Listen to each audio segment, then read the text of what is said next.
Hello and welcome to Legendary Tractors.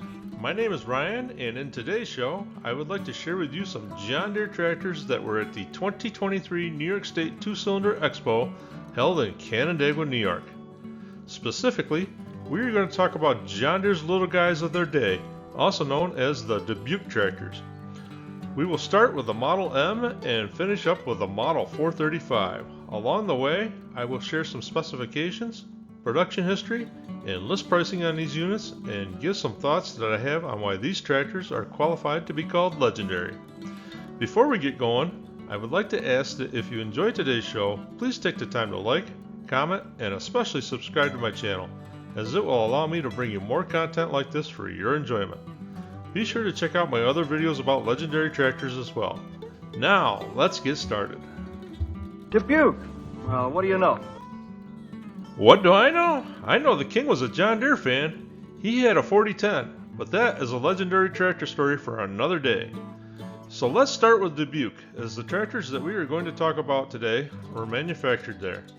Back in 1943, at the height of World War II, John Deere was looking to replace the models H and L with a new tractor and knew that it was going to need more space for manufacturing.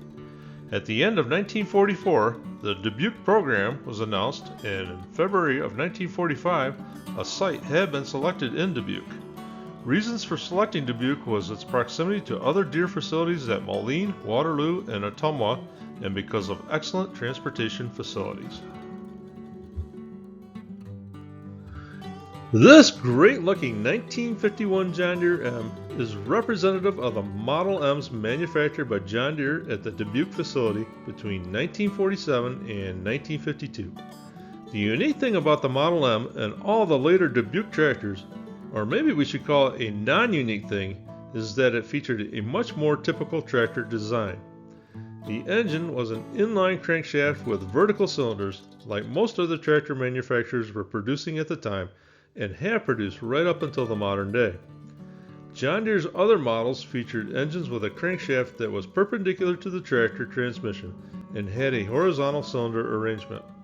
About the only thing that the Dubuque tractor shared with the rest of the models offered by Deere was the fact that they had two cylinders. This tractor features adjustable tread width to suit different row crop spacings for whatever crop you might need to cultivate.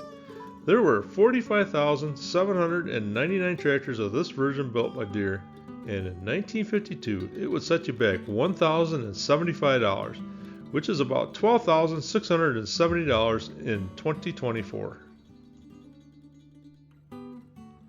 Up next we have a 1949 Model MT. Built between 1949 and 1952, this is the tricycle version of the Model M.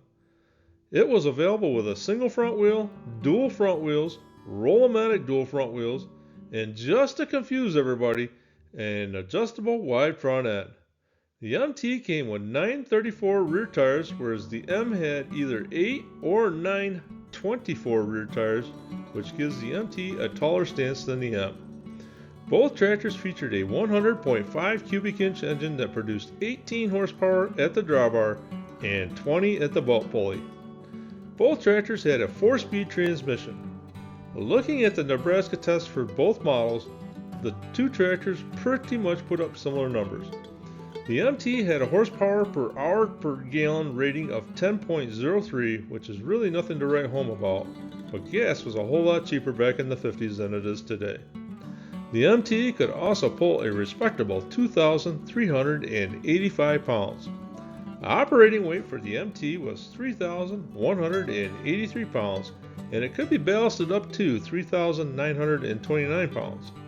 There were 30,472 John Deere Model MTs produced. Original price was $1,200. The final Model M machine that I want to share with you today is this really nice 1952 Model MC. In 1945, John Deere purchased the Lindemann Company in Yakima, Washington. Lindemann had previously made aftermarket track assemblies and fitted them to the John Deere Model BO.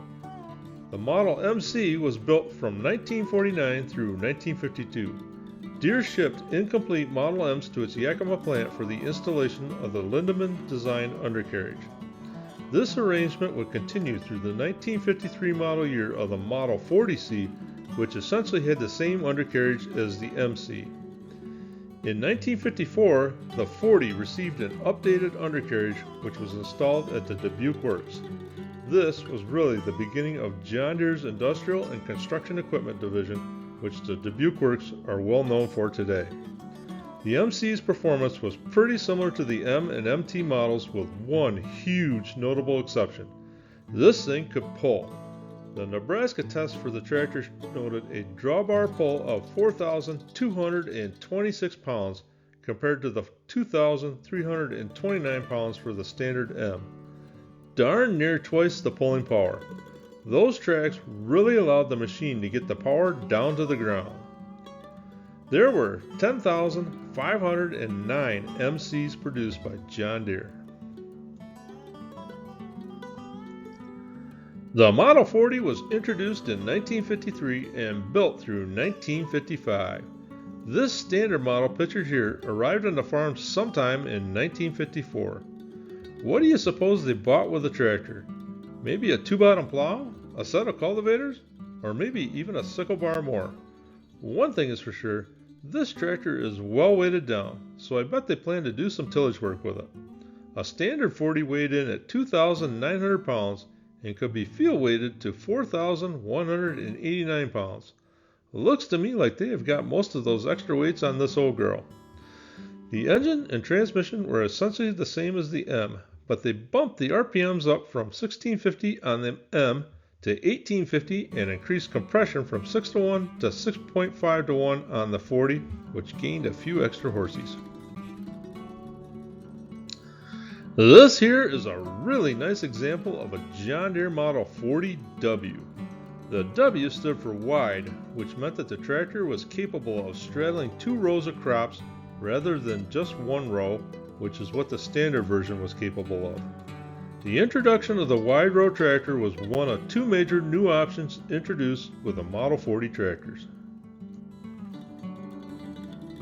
The other option made available with the Model 40 tractors is a true Ferguson-style 3-point hitch, which can be seen on this Model 40T. John Deere had previously introduced the Models 800 and 801 hitches for the A, B, and G tractors, which also carried over to the 50, 60, and 70s. These had the 2 lower lift arms like the Ferguson hitch, but had a different arrangement for the top link. The hitch on the 40 had a single center link and was compatible with other manufacturers' 3-point equipment. The Model 40 was competing with Ford's 8N and NAA Jubilee at this point, along with Ferguson's TO20. It only made sense to pay the royalties on the patent to Ferguson for a few years and try to capitalize on this market. This magnificent Model 40T is the perfect example of the exception for the T designation, which stood for tricycle. Like the MT before it, the 40T was available with a single front wheel, dual front wheels, Roll-O-Matic dual front wheels, and an adjustable wide front end, which this unit has. It also has the 934 tires rather than the 924 that came with the standard model. There were a total of 18,000 John Deere Model 40 tractors produced. Original price in 1954 was $1,500.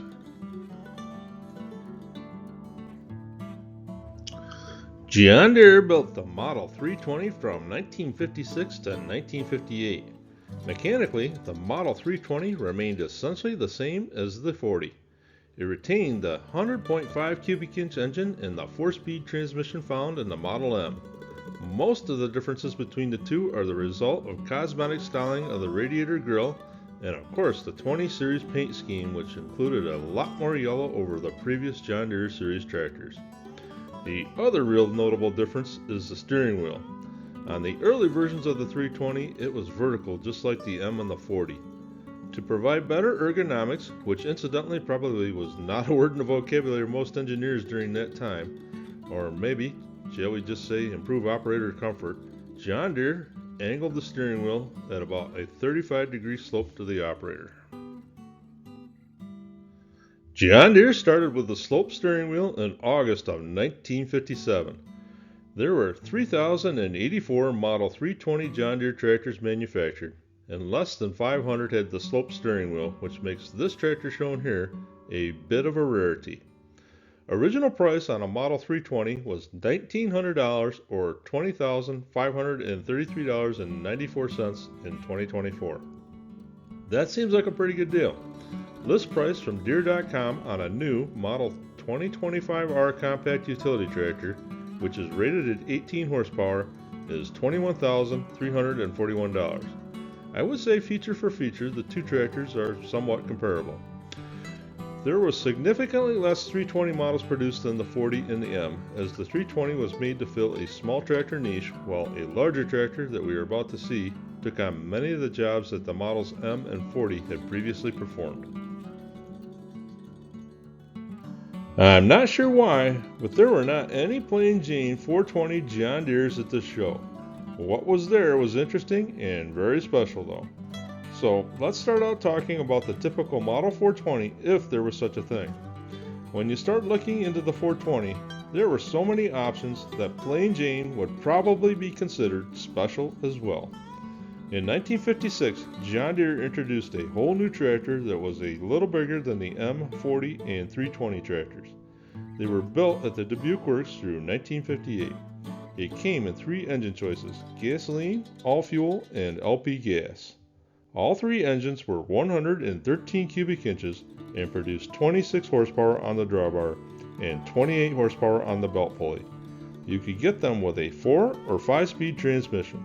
The tractors had a live power takeoff, which was the had-to-have feature of the day. The tractor also featured power steering as an option. If I were a betting man, I would put my money on the fact that John Deere offered the Model 420 to stay competitive in the marketplace with Oliver, who introduced the Super 55 in 1954, and International Harvester, who introduced the Model 300 utility in 1955. These tractors had very similar features that the Model 420 adopted. In addition to all the options that I just discussed, the 420 was available in a multitude of different configurations. There was the 420W row crop utility, of which 11,197 were built.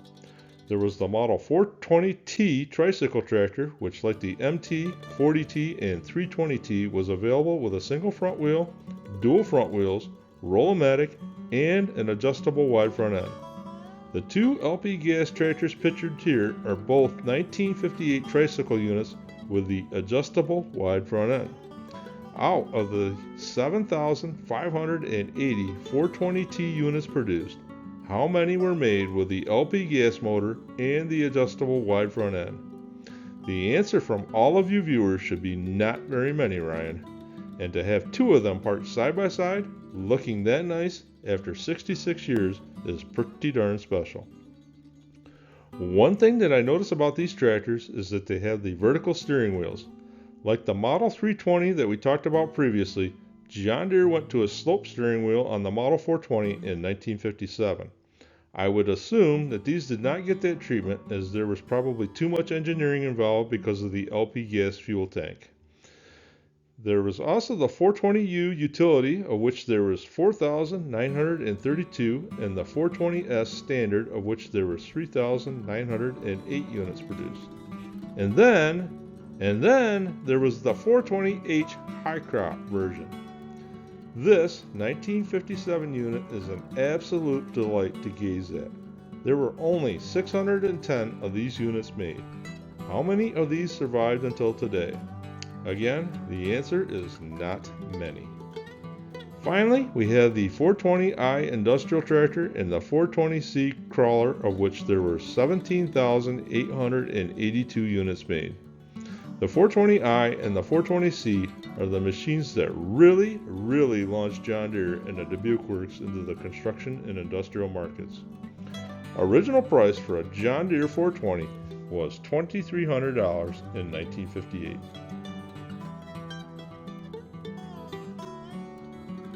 Maybe some of you viewers have a different opinion, but I think that the John Deere Model 330 is the nicest looking of all the Dubuque tractors.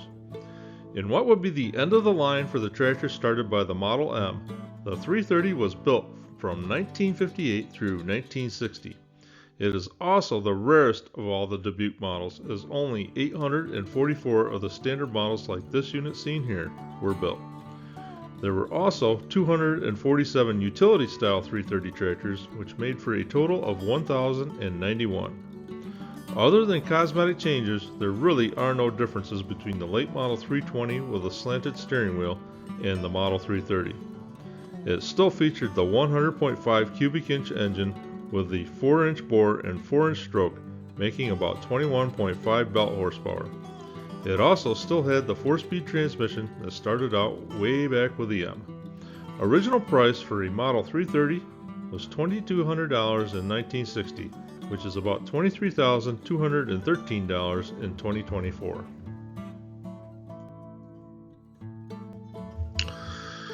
Just like the Model 420, the Model 430 came with a plethora of options. Built between 1958 and 1960, the 430 was essentially the same as the late Model 420 with a slanted steering wheel, except for some minor cosmetic changes. There were 12,385 tractors of various types manufactured by John Deere. Original price on a 430 was $2,500 in 1960. So, what do you suppose it was like the day that this tractor was delivered to the farm? Was there much excitement? Maybe, maybe not. By the late 1950s, farms were getting larger and farmers wanted bigger horsepower machines. 12,000 Model 430 sounds like a lot. I think that there's a better than fair possibility that this was a second or third tractor for the farm, bought to handle some of the smaller tasks that needed to get done. When you take into consideration that the John Deere 630 sold over 17,000 units and the Model 730 sold nearly 25,000 units, I think that this could be a fair assumption. I do think that it had to be nice to see it show up, even if it wasn't the big dog on the farm. I love to look at tractors like this and just wonder what the stories are that they could tell us.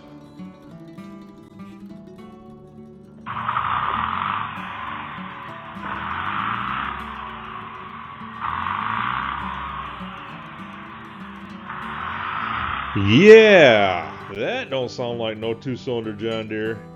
It was really a sign of the things to come soon. During this time frame, many of John Deere's competitors either were offering or about to offer small utility-type tractors with diesel engines. The new generation John Deeres were coming soon, but until they were ready, Deere decided to offer a stopgap measure during the 1959 and 1960 model years. They took a Model 430 and replaced its gasoline engine with a Model 253 Detroit diesel. It was still 2 cylinders, but just a little different. This motor was a 2-stroke engine that Detroit was world-renowned for building. Because it is a 2-stroke and it fired twice as often as the 4-strokes that Deere used, it had a unique sound all its own. Interestingly, the Detroit and Deere's gas engines both ran at 1,850 RPMs.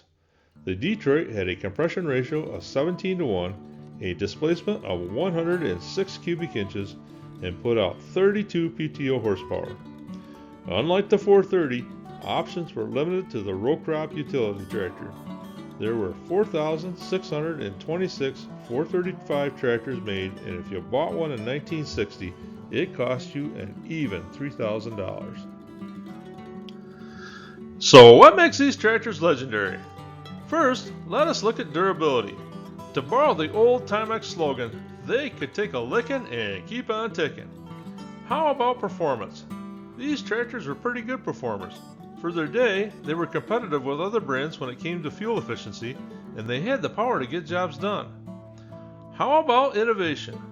Well, while I can't think of any features that these tractors had before other competitors did, they certainly were not lagging behind the competition either. So I think they were pretty good in that area. Versatility? You betcha they were versatile. There were dozens and dozens of tasks that they were asked to do, and they did them well. Reliability? Well, they're still around. Some of them are 75 years old. I can't think that they would be if they weren't reliable. Iconic design? There isn't another tractor like them. They are definitely unique. And finally, longevity. They have withstood the test of time. They are just as handy and ready to get the job done today as they were the day that they were built. So, are they a legendary tractor? Absolutely. I hope that you've enjoyed this video about the two-cylinder tractors built at John Deere's Dubuque Works. If you have a good story about a Deere, tell me all about it in the comments. Please remember to like, comment, and subscribe, and be sure to check out some of my other videos about legendary tractors. I will see you next time, and I hope that you have a great day.